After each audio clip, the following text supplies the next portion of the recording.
দেশীয় উদ্ভাবনকে কৃষির উন্নয়নে কাজে লাগাতে উদ্ভাবক মোহাম্মদ সলেমান আলীর তৈরি সোলার সেচ পাম্প সারা দেশে ছড়িয়ে দেওয়ার উদ্যোগ নেওয়া হবে বলে জানিয়েছেন স্থানীয় সরকার মন্ত্রী ও বিএনপি মহাসচিব মির্জা ফখরুল ইসলাম আলমগীর।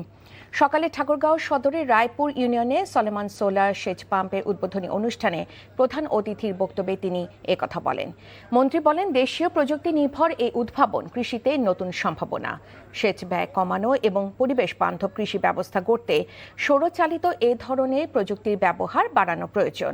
উদ্ভাবক সলেমান আলীকে সার্বিক সহায়তার আশ্বাস দেন মন্ত্রী। সম্পূর্ণ নিজের চেষ্টায় সলেমান ভাই একটা অভূতপূর্ব আবিষ্কার করেছেন।